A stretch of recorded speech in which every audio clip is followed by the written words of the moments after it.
ॐ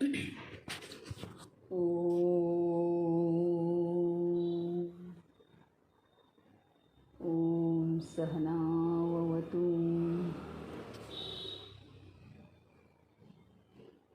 सहनौ भुनक्तु सह वीर्यं करवावहै तेजस्विनावधीतमस्तु मा विद्विषावहै। ॐ शान्ति शान्ति शान्तिः।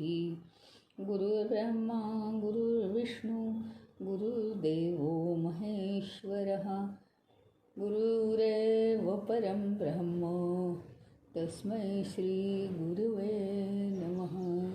अज्ञानतिमिरान्धस्य ज्ञानाञ्जनशलाकया चक्षुरुन्मीलितं येन तस्मै श्री गुरवे नमः।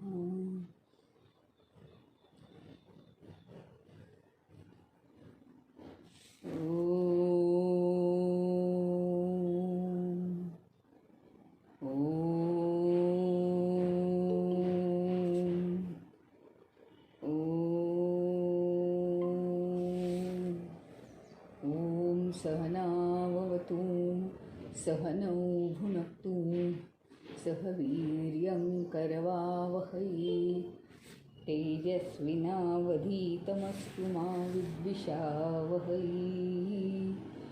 ॐ शान्ति शान्ति शान्तिः। गुरुर्ब्रह्मा गुरुर्विष्णु गुरुर्देवो महेश्वरः गुरुरेव परं ब्रह्म तस्मै श्री गुरवे नमः। अज्ञानतिमिरान्धस्य ज्ञानाञ्जनशलाकया चक्षुरुन्मीलितं येन तस्मै श्री गुरवे नमः।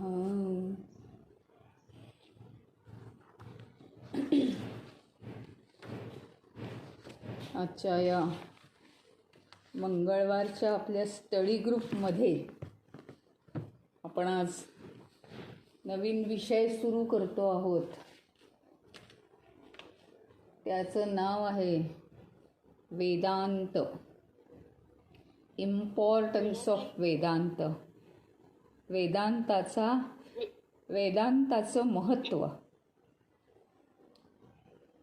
वीणाताई, माझी एक मैत्रीण आहे, तिला पण जॉईन व्हायचं आहे. तिला लिंक शेअर केली तर चालेल का? वीणाच नाव आहे तिचं. हो, पण म्हणजे नक्की मला माहित नाही ती करते की नाही. ड्युटीवर आहे ती कसं करते आता माहित नाही. चालेल का तिला शेअर केली तर? ओके.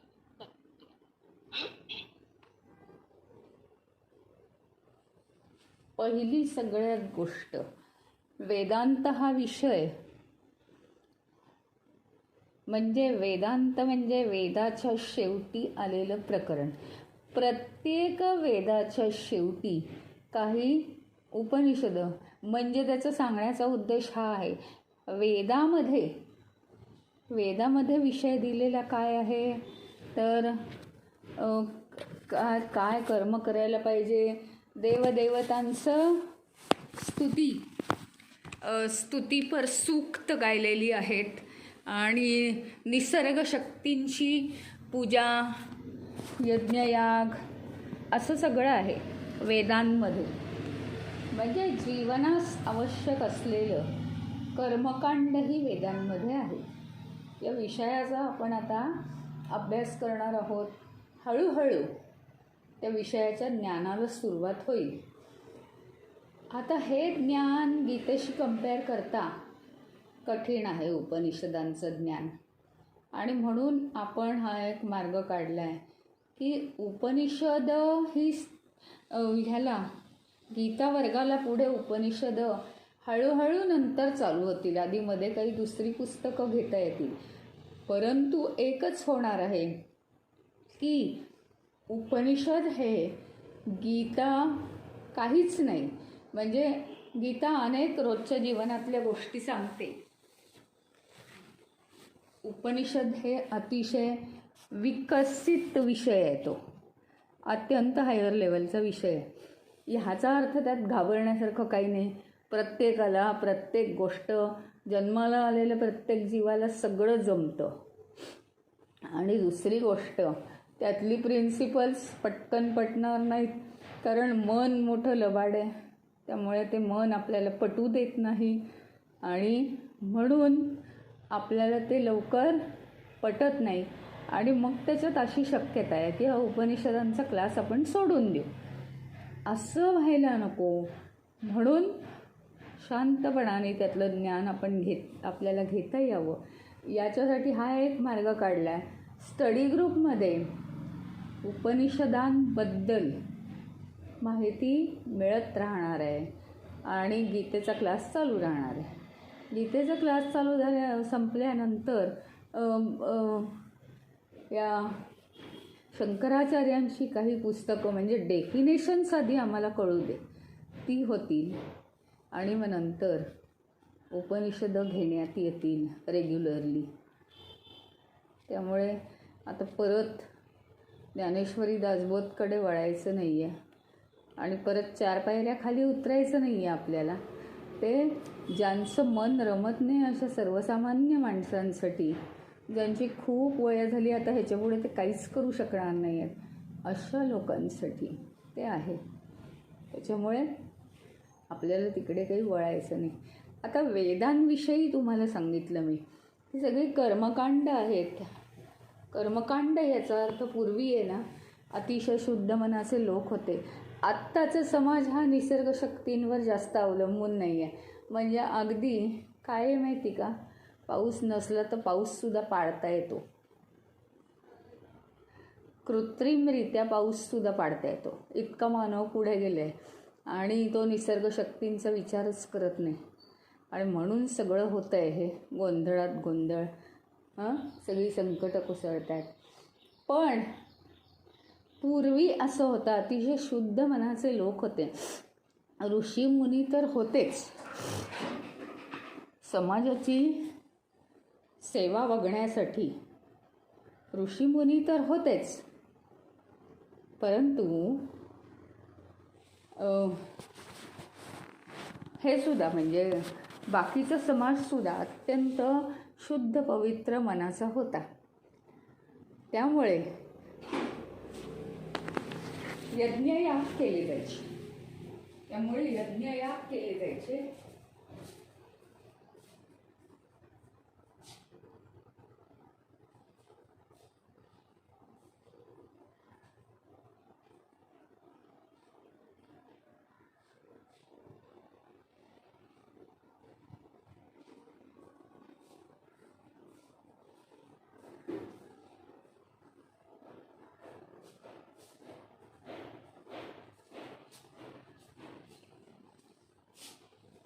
आणि पाऊस भरपूर पडावा म्हणून पावसाचे दिवस आले की पाऊस येण्यापूर्वीच काहीही त्याच्यावर जी सूक्त असतील, पर्जन्य सूक्त वगैरे म्हटली जायची, 4 बाजूनी जोर धरला जायचा, सर्वजण पर्जन्य सूक्त म्हणायचं आणि वेळेवर भरपूर पाऊस पडून पीक उत्तम यायचं. हे एक उत्तम उदाहरण आहे. अशा रीतीचे विषय होते की निसर्गामध्ये सगळं पॉझिटिव्ह ॲटमॉस्फिअर क्रिएट व्हावं आणि ते पॉझिटिव्ह ॲटमॉस्फिअर मानवी जीवनाला मदत करावं, अशा रीतीने वेदांचा उपयोग. आणि यामध्ये मानवाने रमू नये. म्हणजे ते तुमच्या जीवनापुरतं ठीक होतं, पण हे जीवन नंतर कसं चालणार आहे, तर त्याच्यासाठी तुम्ही ज्याप्रमाणे संसार करता आणि हे तुमचं जे भौतिक जीवन आहे, फिजिकल लाईफ म्हणतात त्याला, तर ते तुमचं जीवन जे आहे रोजचं, शरीराशी संबंधित, मनाशी संबंधित हे जे जीवन आहे हे सुखी व्हायचं वेदांमुळे. परंतु काय आहे, त्याच्या संदर्भात माणसाने अडकून राहू नाही त्याच्यातच. आणि हे असं जीवन अजून 100च काय 500 वर्ष मिळालं तरी हवंच आहे. मग असं मोह निर्माण होऊ नये म्हणून माणसाला जागृती आणण्यासाठी वेदांचा शेवटचा चॅप्टर म्हणजे वेदांत, वेदांच्या अंती असलेला चॅप्टर. प्रत्येक वेदाच्या अंती काही उपनिषद आहेत. आता त्याला म्हणायचं वेदांत, आणि वेदांत याला दुसरं नाव आहे उपनिषद. मग काय तर हे सगळं व्यवहार व्यापार तुम्ही सुंदर करायचा, त्याच्यासाठी परमेश्वराची स्तुती करायची, हे सगळं ठीक आहे. यज्ञयाग करायचे, वातावरण सुंदर मोहित करायचं, परमेश्वरा आपलं रक्षण करू शकला पाहिजे, हे सगळं ठीक आहे. पण ह्याच्यात अडकून राहायचं नाही. याच्या पलीकडे सुद्धा काहीतरी विकसित जीवन आहे. मग स्वतःचा शोध लावायचा. पण शेवटी मी इथे का आहे, मी कोण आहे, मी कुठून आलो आहे आणि मी कुठे जातो, नंतर मला काहीच कळत नाही. कारण फक्त या देहामध्ये असताना आपल्याला कळतं. देह नसेल तर आपल्याला काहीच कळत नाही. कारण देहाशी कनेक्टेड आपली इंद्रिय, मन आणि बुद्धी आहेत. आणि त्याच्यामुळे ज्या विचार ज्याच्यामध्ये येतात ते मनसुद्धा देहाशी कनेक्टेड आहे. देह नसेल तर सगळं गेलं म्हणून समजायचं आणि मग आपल्याला स्वतःला कळेन असं होतं सगळं. मग मी जातो कुठे? मग ते आत्ता या देहात असतानाच त्याचा सगळ्याचा अभ्यास करायचा. पण हे काय आहे, सगळा संसार संपल्यावर आपल्याला अभ्यास करायचा नाही. ज्याप्रमाणे मी म्हटलं की कुठलंही उपकरण हे त्या पर्टिक्युलर क्षेत्रामध्ये वापरायसाठी असतो. नांगर कुठे वापरतो? घरात वापरतो का कधी? किंवा तुम्हाला बागेमध्ये कोणी नांगर वापरताना दिसतंय का? नाही. नांगर हा शेतातच वापरला जातो ना. अशी गंमत आहे. आता भाज्या या कशाने कापतो? सुरी किंवा वेळीने कापतो. उद्या तुम्ही म्हणाल मी सांडशीनीच भाज्या कापणार, कापल्या जातील का? त्याप्रमाणे हे विश्व म्हणजे काय आहे? हे सगळी आपली कर्म करण्यासाठी आपल्याला मिळालेली साधनं यातनं वापरायची आहेत. पण याच्यात रमण्यासारखं असं काही नाही आहे.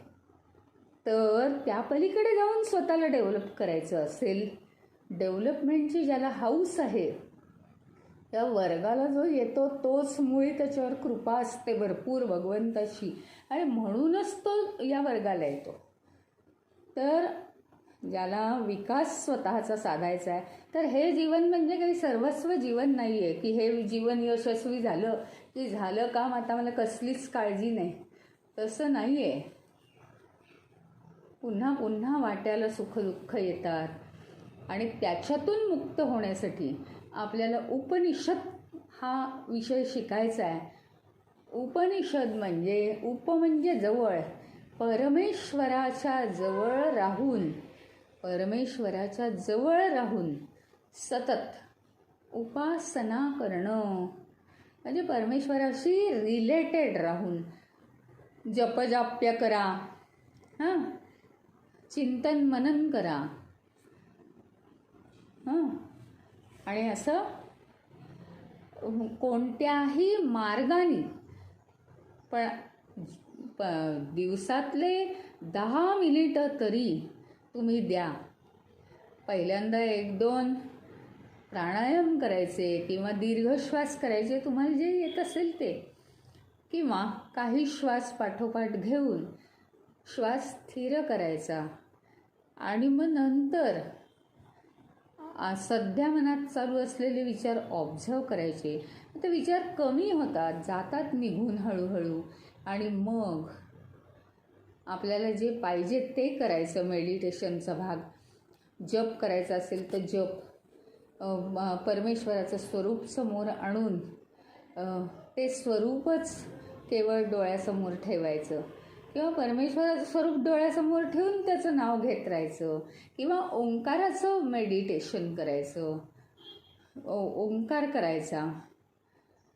असं यातलं तुम्ही काहीही करू शकता. पण ह्याच्यामुळे उपनिषद म्हणजे परमेश्वराच्या सतत जवळ राहून त्याच्याशी आपलं नातं जोडणं. सगळ्या वस्तू व्यक्तींशी आपण नाती जोडलेली आहेत. त्याच्यामुळे आपल्याला हे भौतिक जीवन सोपं जातं की नाही. ह्याच्याशी ओळख त्याच्याशी ओळख, भराभरा कामं होतात. मग हीच ओळख सर्वस्व असलेला जो अधिकारी आपला परमेश्वर आहे, भगवंत आहे, त्याच्याशी जर आपली ओळख असेल तर पटापट फाईल हालेल की नाही आपली जीवनाची. आणि तो तर भुकेलाच आहे. म्हणजे कोण माझी भक्ती करतं तो सर्वस्व माझा, असं आहे.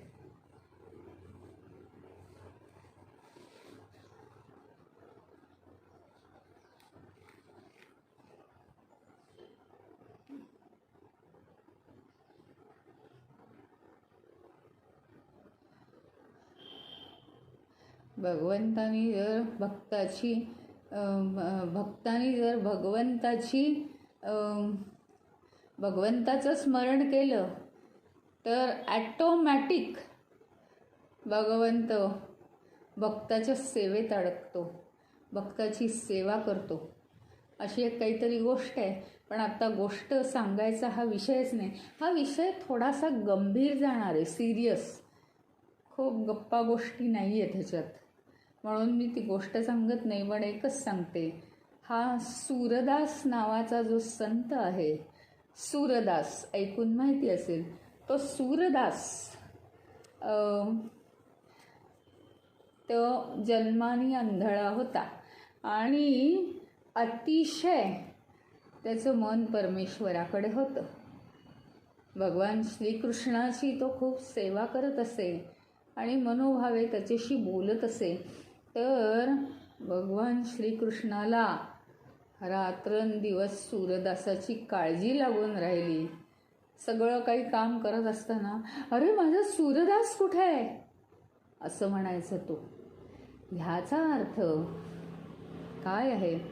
एवढी मोठी पृथ्वी माता आहे, तिच्यावर एवढ्या व्यक्ती राहतात, सगळे मनाने सज्जन आहेत, सगळं आहे, परंतु भगवंत सर्वांची काळजी घेतोय. सर्वांवर भगवंताचं पांघरुण आहे. आपल्याला माहिती आहे ना, ते चैतन्य या विश्वाला पूर्णपणे सर्व वस्तू आणि व्यक्तींना लपेटलेलं आहे. संपूर्णपणे त्या चैतन्याचं जे अस्तित्व आहे त्याच्यामुळे हे विश्व अतिशय जागृत आहे. सगळ्या क्रिया कर्म ही या भगवंताच्या अस्तित्वातच चालतात. ते अस्तित्व जर आपल्याबरोबर नसेल तर आपलं सगळं संपलं. हे आपण पाहतोय. आपल्यामध्ये जे तेज येतं, आपल्यामध्ये जी बुद्धी येते, आपल्यामध्ये जी प्रेरणा निर्माण होते काम करण्याची, आपल्याला जो उत्साह येतो आणि आपण धावपळ करतो, हे सगळं भगवंताच्या अस्तित्वामुळे म्हणजेच कृपेमुळे हे सगळं चाललेलं आहे. तर इतकं सगळं चाललेलं असताना मग लहान मुलं, काहीही असू दे, लहान मुलं जसं काही पाहुणे वगैरे आले, कोणाशी तरी आई बोलत असेल, त्यांना लगेच वाटायला लागतं भयंकर की आईचं माझ्याकडे लक्ष नाही. आणि काही झालं तरी मध्ये तरी बोलतात, नाचतात तरी, चिडचिड तरी करतात आणि काहीतरी कारणासाठी घरात तरी बोलवतात आणि मग आईला उठून जावं लागतं. म्हणजे काय, त्यांना फक्त एकच की माझ्याकडे लक्ष नाही. आणि तसेच आपण सगळे चाइल्डिश आहोत. भगवंताचं माझ्याकडे लक्ष नाही या विचाराने आपण बेचैन झालो पाहिजे आणि सतत सतत सतत ते नातं आपण मेंटेन केलं पाहिजे. मग आपल्याला आपल्या जीवनाची अजिबात काळजी नाही.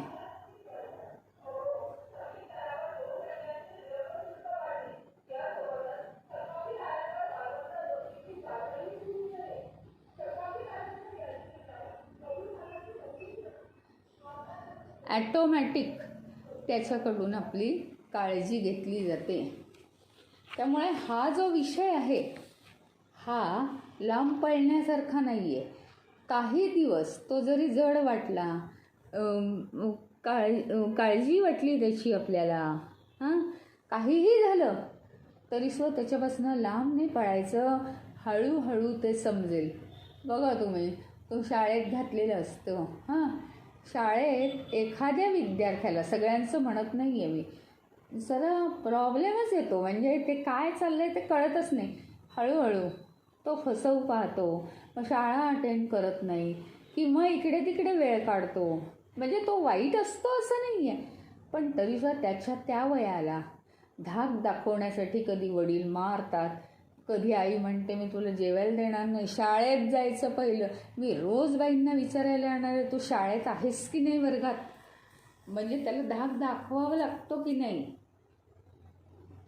त्या मुलाच्या त्या वयाला धाक दाखवावा लागतो. इथं काही कोणीच तुम्हाला धाक दाखवणार नाही, पण उपनिषदांचा वर्ग हा थोडासा अशाच मार्गातून आपल्याला पुढे जावं लागतं. त्या जरा कठीण वाटतो, जरा काही समजलं नाही असं वाटतं, आणि काहीच समजत नाही आहे असं पण वाटतं. त्याचं कारण आहे आपल्या कल्पनेच्या बऱ्याच पलीकडे तो आपल्या मनाला चूप बसवतो. म्हणजे मन कार्यरत राहतं तुमचं दिवसभर, ते नाही आहे, पण मोह करण्यापासून तो शांत बसवतो. असा हा विषय आहे, गंभीरतेचा थोडासा विषय आहे. पण या वर्गाला जे येतात ते अत्यंत त्यांचं सद्भाग्य आहे, महाभाग्य आहे. कारण आता फार वेगळं शिकणार. आपण गीतेत काय काय शिकलो याच्या फार पलीकडे आपण आता इथे या वर्गात शिकणार आहोत. हा वर्ग फक्त दर मंगळवारी होणार आहे, तर प्रत्येकाने आठवणीत ठेवून या वर्गाला हजर राहायचं आहे.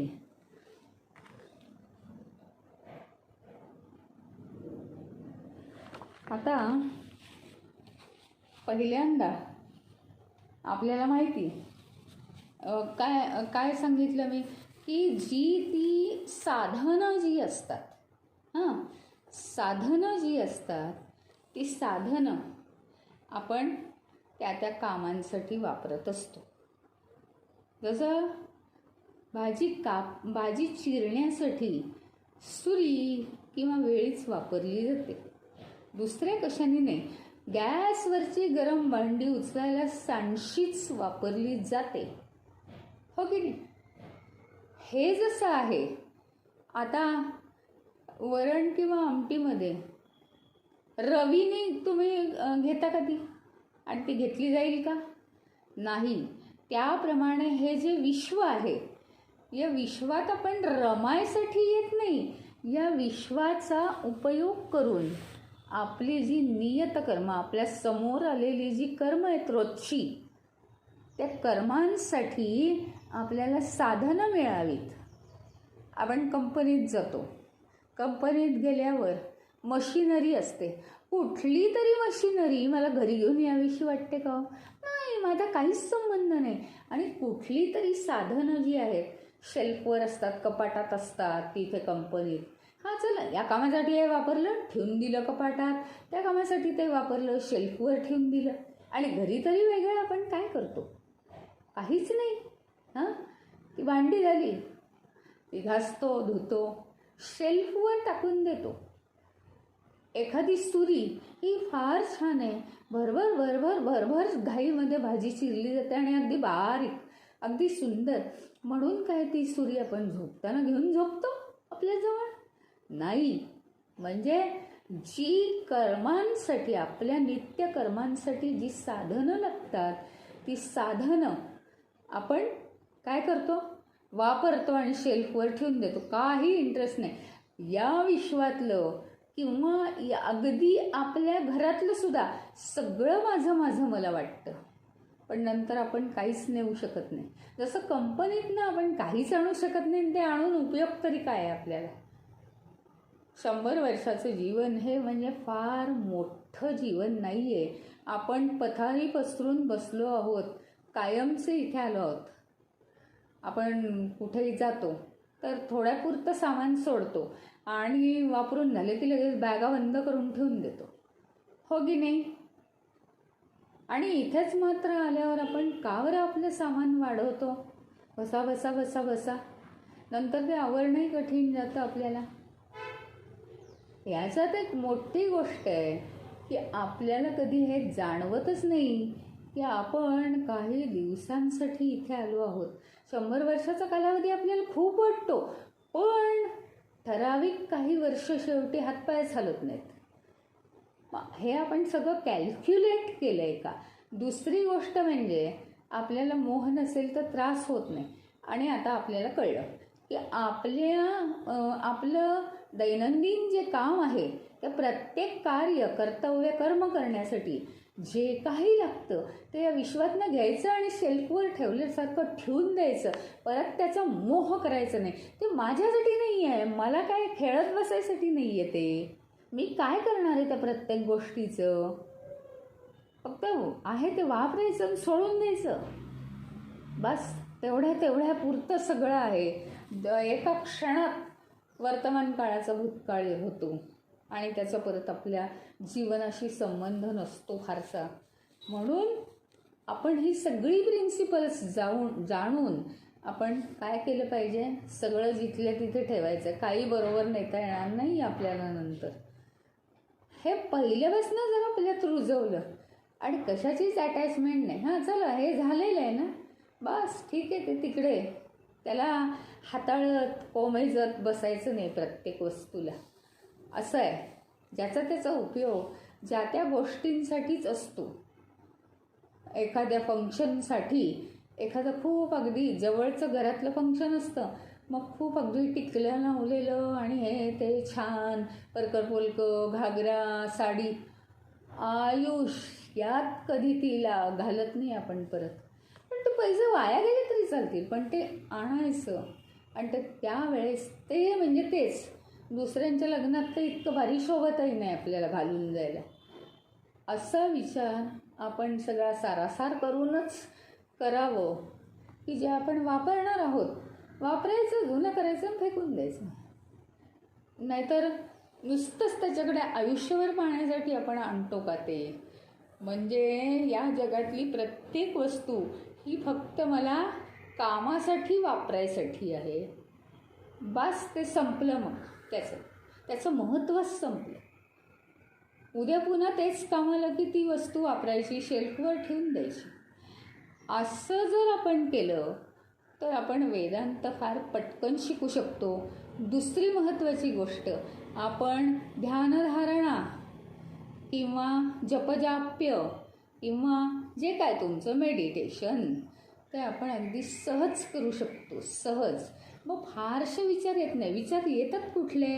या व्यक्तीला आपण सरळ करूया, किंवा ही वस्तू मला फार आवडलेली आहे ती आणायची म्हणजे आणायची दुकानातनं, मग त्याचा उपयोग असो की नसो. हे जे आहे हे पूर्णपणे आपलं कमी होतं. आणि हे कमी झालं म्हणजे वैराग्य आलं असं अजिबात नाही. ते येणारच नाही कधी वैराग्य, कारण आम्हाला वासनाच खूप आहेत, त्यामुळे त्याची काळजी नको.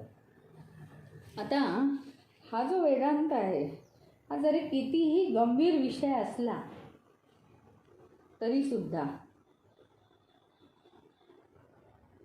रोजच्या जीवनात मी कोण आहे याचा उपयोग नाही. पण मेडिटेशनला बसल्यावर ते करायचं आहे, कारण ते पण एक आपलं अंग आहे महत्त्वाचं काय तेच अंग आहे खरं म्हणजे. पण वासना राहिल्यात म्हणून आपण हे भौतिक जीवन जगत आहोत.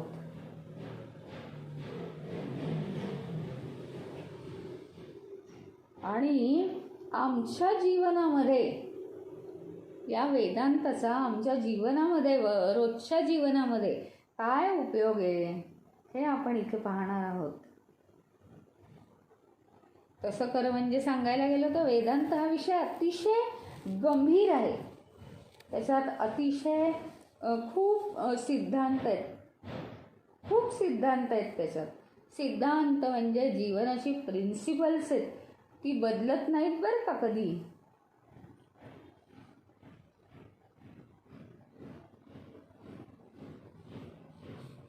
मग रोजच्या व्यवहारात शेवटी मग का शिकायचं आहे वेदांत? आमच्याकडे आता वेळ नाही आहे, आमची मुलं 10वी 12वीत आहेत, पुढे त्यांचं करिअर ठरायचं आहे, ते म्हणजे फायनली ते काय बनायचं आहे हे व्हायचं आहे त्यांचं या पर्सेंटेजवर. आम्ही कसं काय वेदांताला वेळ देणार? नाही, सगळं जागच्या जागी होतं. जर वेदांताला तुम्ही वेळ दिला तर सगळं वातावरण बदलतं. सगळं वातावरण बदलतं. एका मनामुळे सगळी मनं शुद्ध होतात.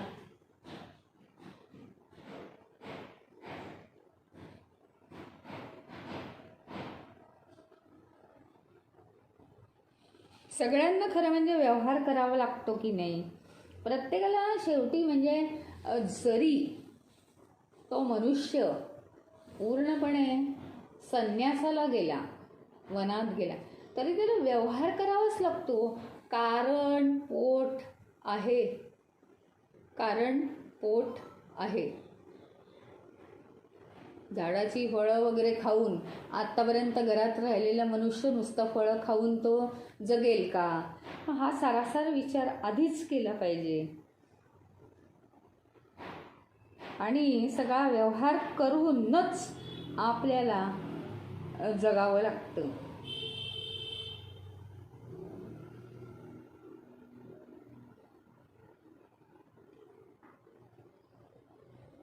आणि कोणी यातनं पलायन करू नये, म्हणजे आत्महत्या वगैरे करतात तसं काही कोणी करू नये. जसं जमेल तसं जगावं. आणि असं काही कोणी करू नये म्हणून परमेश्वर अधूनमधून सुखाची आशा देतो माणसाला. नाहीतर माणसाच्या या ज्या वासना आहेत ना, त्या वासना, माणसाच्या या वासना या दुःखदायकच आहेत. वासना नेहमी दुःखदायक असतात. पण मनुष्याने पलायनवाद करू नये या जीवनातून.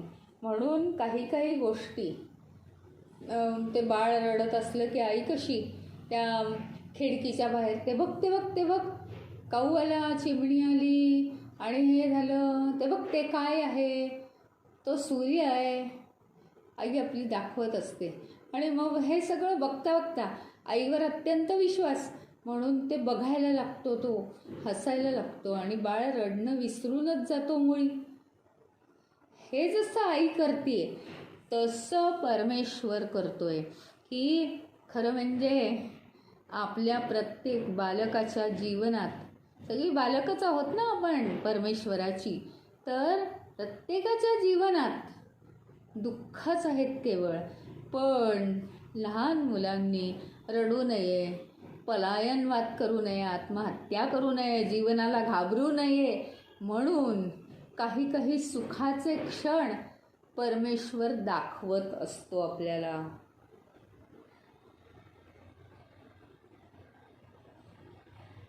जगण्याचं जर साहसच आपलं गेलं तर मग मात्र कठीण आहे. आणि याची काळजी परमेश्वरालाच असते.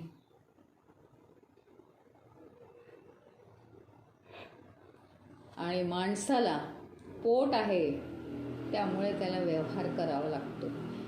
आता हा व्यवहार करावा लागतो हे काय दुःख आहे का मला सांगा? जरी एखाद्याला संपूर्णपणे आध्यात्मिक जीवन जगायचं असेल आणि तो जर असा रडत बसला की मला बघा ना व्यवहारच करायला लागतोय, हो पैसे कमवावे लागतात मला, असं जर तो रडला तर ते अयोग्य आहे. त्याचं कारण आपल्याला देह आहे ना, मन आहे, बुद्धी आहे, चित्त आहे ज्याच्यामध्ये वासना राहतात, अंतःकरण आहे. आपल्याला हे सगळं आहे. आणि मुख्य म्हणजे जडदेह आहे. कर्म करून, व्यवहारामध्ये कर्म करून, आपल्याला हालचाली करून आपल्याला देह मेंटेन ठेवावा लागतो. हालचाल कमी झाली की सगळं त्रासदायक व्हायला सुरुवात होतं, आरोग्य बिघडतं देहाचं. त्याच्यानंतर काही जर हालचाल नसेल, आपण घरात एकटे असू, काहीच करत नसू, तर मन बिघडतं. मन बिघडतं, काहीही रँडम विचार मनात येतात. जर आपल्याला व्यवहार करायचा आहे, आपल्याला पोट आहे, आपल्याला व्यवहार करायचा आहे, आपल्याला लोकांच्या सानिध्यात राहायचं आहे, तर मात्र आपलं मन स्वच्छ शुद्ध राहतं. कारण ते कार्यरत राहतं. कार्यरत नसलेली प्रत्येक वस्तू डबक्यासारखी होते. ही गोष्ट चांगली लक्षात ठेवायची. आणि म्हणून सतत कर्मामध्ये तल्लीन असणं, आपल्या नित्य नैमित्तिक कर्मामध्ये आपण तल्लीन असणं हे अत्यंत महत्त्वाचं आहे. मग प्रत्येकाला व्यवहार करावाच लागतो हे वावगं आहे का काही? नाही. चुकीचं आहे का काही? त्याहून नाही.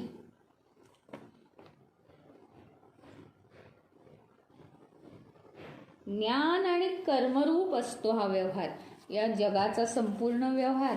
आता तुम्ही मला सांगा, काहीही असेल ना, काहीही करायचं आहे, म्हणजे मशीनमध्ये एखाद्या जॉब काढायचा, त्याची कोणती बटणं कशी दाबायची, लॅपटॉपमध्ये एखादी गोष्ट करायची आपल्याला, त्याची कोणती बटन्स कोणत्या क्रमाने दाबायची, हे माहिती असतं तुम्हाला. कुठलंही, आता एखादी रेसिपी करायची, प्रत्येक गोष्ट आपण समजवून घेतो त्याची. म्हणजे काय होतं, म्हणजे मला ज्ञान असल्याशिवाय मला कर्म करता येत नाही. म्हणून कर्म करण्याचा सगळ्यात महत्त्वाचा घटक म्हणजे ज्ञान.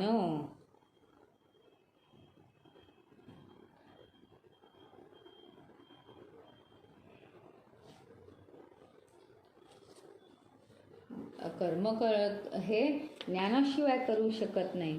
आणि ज्ञान आणि कर्म मिळूनच व्यवहार होतो. इंद्रियांनी आपण विषय आतमध्ये घेतो, ग्रहण करतो.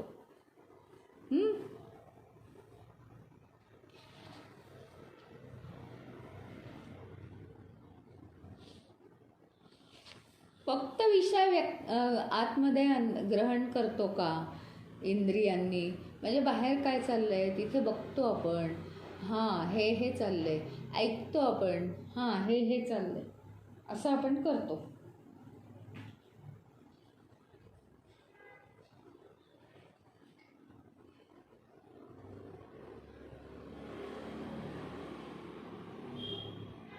त्याच्यामुळे इंद्रियांनी आपण विषय ग्रहण करतो, नंतर ते विषय मनाद्वारे आत घेतली जाते इन्फॉर्मेशन, आणि ती बुद्धीला पुरवली जाते. बुद्धी त्याच्यावर विवेक करते आणि मग पुन्हा मनाकडे सोपवते, ऑर्डर देते मनाला की हे करून घे इंद्रियांकडून. आणि ज्ञानेंद्रिय कर्मेंद्रिय यांच्याकडून ते करून घेतलं जातं. ते मन हे इंद्रियांना बुद्धीचे आदेश कळवतं.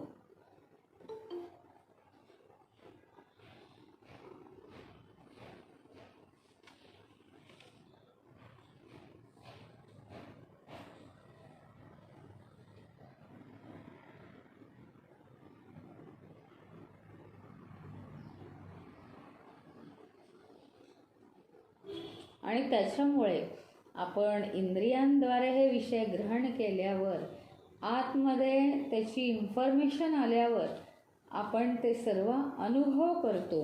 आणि अनुभव झाल्यानंतर आपण त्याची प्रतिक्रिया देतो.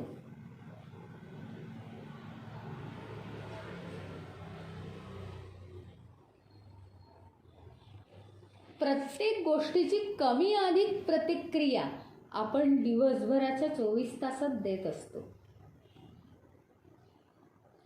म्हणजे आता काय आलं, पहिल्यांदा ज्ञान आणि कर्म हे व्यवहाराचे प्रमुख विषय होते.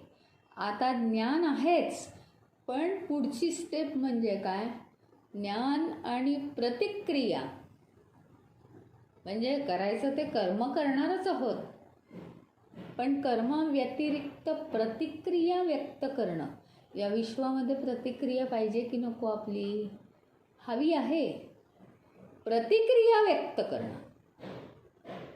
तर ज्ञान आणि प्रतिक्रिया हे व्यवहाराचे प्रमुख विषय आता झालेले आहेत.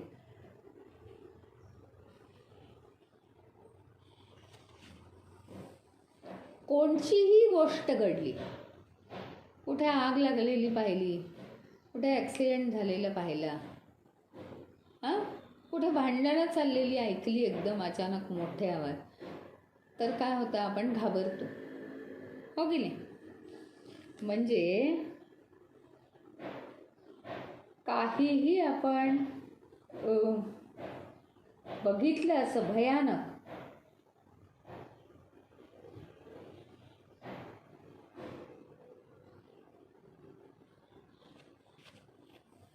तर आपण घाबरून मोठ्याने ओरडतो, आपण दचकतो, आपल्याला शॉक बसतो, काही आपल्या स्वभावाप्रमाणे, हळूवार किंवा हळूवार नसलेल्या स्वभावाप्रमाणे.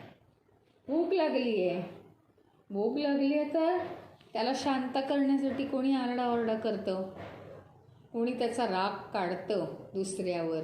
मग समजतात की हा रागवतोय, चिडतोय, सकाळपासून काही खाल्लं आहे का, याला भूक लागली आहे, अशी गंमत आहे.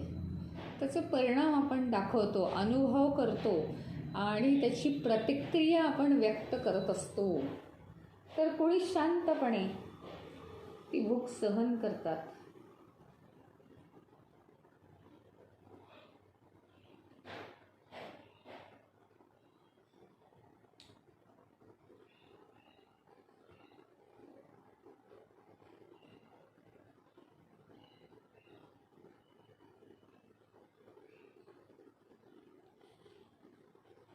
संपूर्ण जीवन हे कशाचं बनलेलं आहे? ज्ञान घ्यायचं, कर्म करायचं, अनुभव करायचा, प्रतिक्रिया व्यक्त करायची. तर तो अनुभव नीट घेण्यासाठी आणि प्रतिक्रिया सोज्वळपणे व्यक्त करण्यासाठी, अनुभव जर नीट आला तर प्रतिक्रिया नीट येते. त्याच्यासाठी ज्ञान कर्म हे अत्यंत महत्त्वाचं आहे.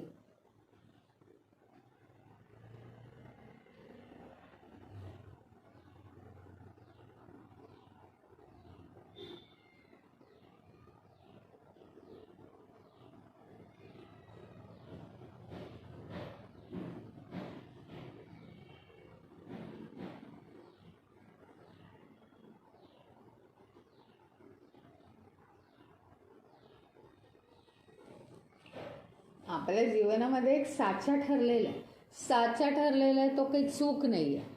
लगेच तुम्ही सगळे म्हणाल, मग हे काही चूक आहे का? आम्ही सगळ्यांनी असंच केलं म्हणजे काय, असं नको होतं का वागायला? छे छे, मग हा वेदांत नको आम्हाला, असं म्हणाल.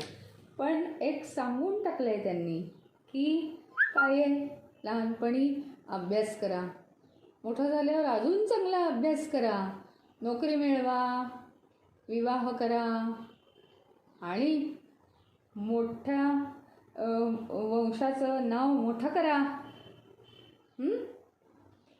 हे जे काही आहे हे काय आहे? समाजाचे नियम आहेत, त्याप्रमाणे प्रत्येकजण वागतो.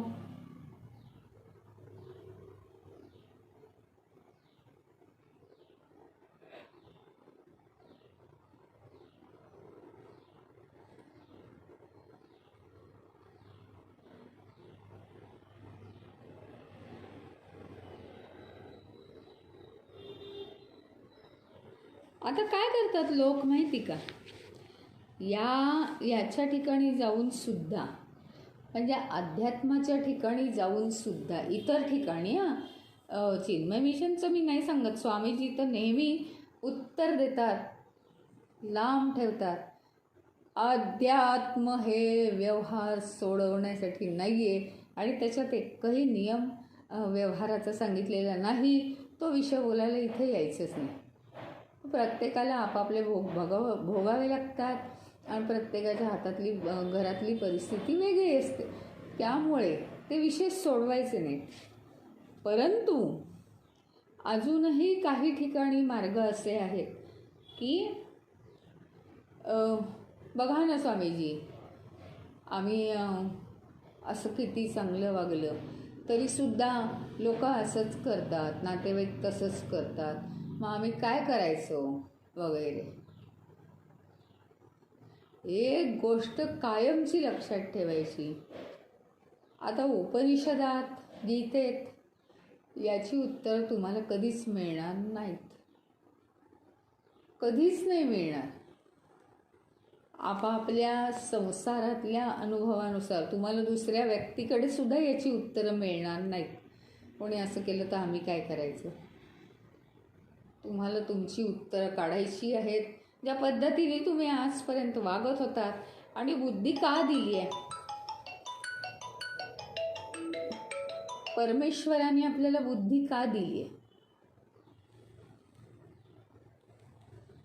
तर ती बुद्धी एवढ्याचसाठी दिली आहे की निदान म्हणजे आध्यात्मिक जीवनाचं तर लांबच राहू दे, पण निदान रोजची कर्तव्य कर्म करण्यासाठी आपण बुद्धी वापरूनच सगळं करायचं आहे. ज्ञान कसं मिळतं? बुद्धीच्या साह्यानेच तर ज्ञान मिळतं. आणि सगळं आपल्या आपल्या अनुभवातनं आपण शिकत राहतो. प्रत्येक संसारी मनुष्य हा PhDच असतो. संसार करणं एवढं सोपं नाही आहे. तो निर्णय खूप छान घेतो. अनुभवाने प्रत्येक संसारी मनुष्य हुशार होतो, हे मी फुल गॅरंटीने सांगते. त्यामुळे ते प्रश्न घेऊन कधीच अध्यात्मात आपण जाऊ शकत नाही. तोपर्यंत आपण अध्यात्मापासून लांबच राहतो. ते आणखीन एक महत्त्वाची गोष्ट की प्रत्येकजण विचारत असतो, हा असा वागतो मग आम्ही कसं वागायचं? हा इन्सल्ट करतो मग आम्ही काय करायचं? चांगलं वागायचं आहे ना आम्हाला, मग आम्ही कसं इन्सल्ट करू त्याचा? मग त्याचं मन दुखावलं जाईल ना, मग काय आम्ही सारखं इन्सल्टच करून घेत राहू? असं म्हणजे हे नाही आहे. जसं वागायचं आहे तुम्हाला तुमच्या सर्व स्वभावानुसार आत्तापर्यंत जसे तुम्ही ज्या परिस्थितीत कसं कसं वागावं हे निर्णय घेतलेत ते आजपर्यंत ठीक आहे. काही चुकीचं, काही बरोबर, त्यातनं काही शिकायचं, काही अनुभव घ्यायचे आणि हे कोणालाही विचारत बसायचं नाही. प्रत्येकाचं जीवन हे वेगळं असतं. माझ्या दृष्टिकोनातनं मी बघायचं. ते जीवन आणि आध्यात्मिक जीवन काही संबंध नाही. आध्यात्मिक जीवनाचे मार्ग इथे सांगितलेत भगवंतानी, ते तसेच वापरायचे. ते फक्त मेडिटेशनच्या वेळी वापरायचे.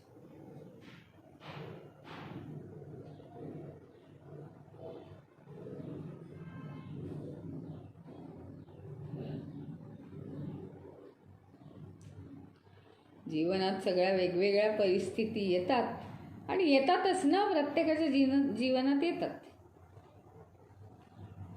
प्रत्येकाचं काय आहे, सोल्युशन काढा, त्याला फेस करा आणि त्याला संपवा. बाकी काही नाही, बाकी त्यातनं काही मार्ग नाही.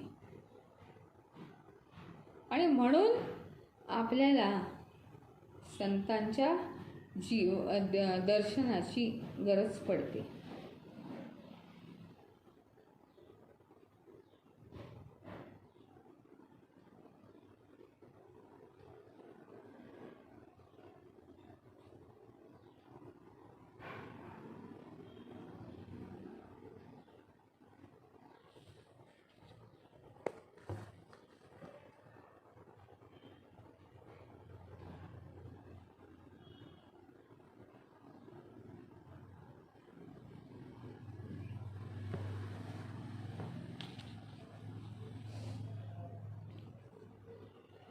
योग्य वेळी योग्य प्रतिक्रिया द्यायच्या, आपलं जीवन शांत ठेवायचं.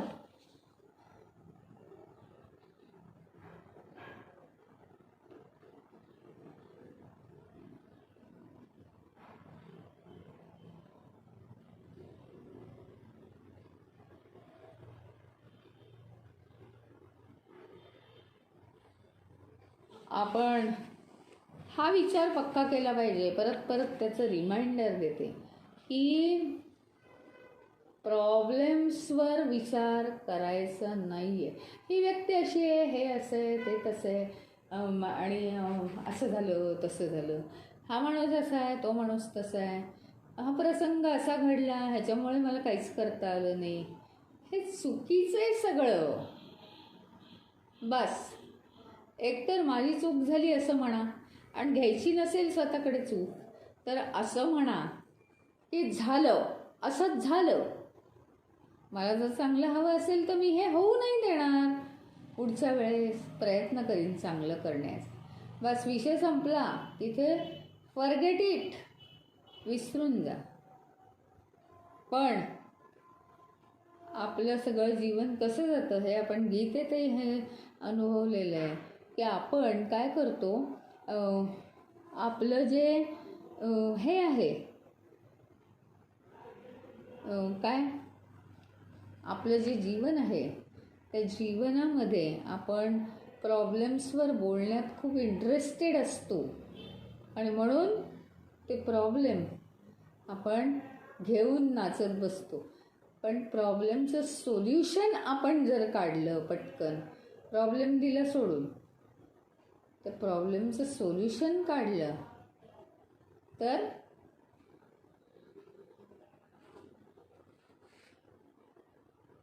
आपलं काम होईल.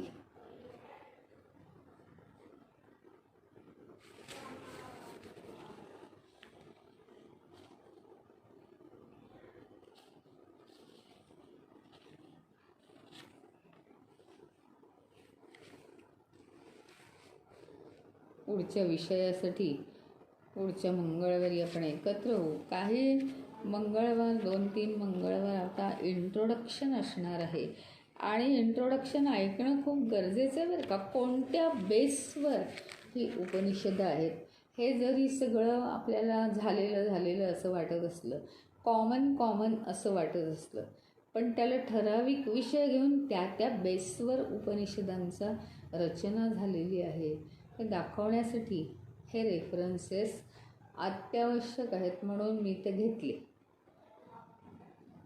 सगळेच काही घेता येणार नाही आहे, परंतु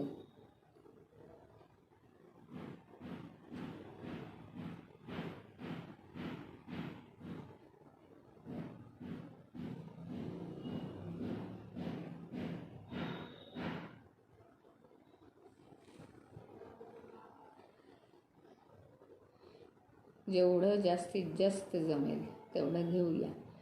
आणि आज आपण आता इथे थांबू. पुढच्या मंगळवारी दुसरे विषय घेऊया. आता उपनिषद या विषयाची आधी आपण प्रार्थना म्हणून घेऊ. आणि उपनिषद या विषयाची कुणाला भीती आहे का, कुणाला शंका आहे का, कुणाला त्रासदायक वाटतो का विषय, कुणाला फार आवडतो आहे का मनापासून, हे सगळं तुम्ही आता व्यक्त करा. 1-5 मिनटं. ओम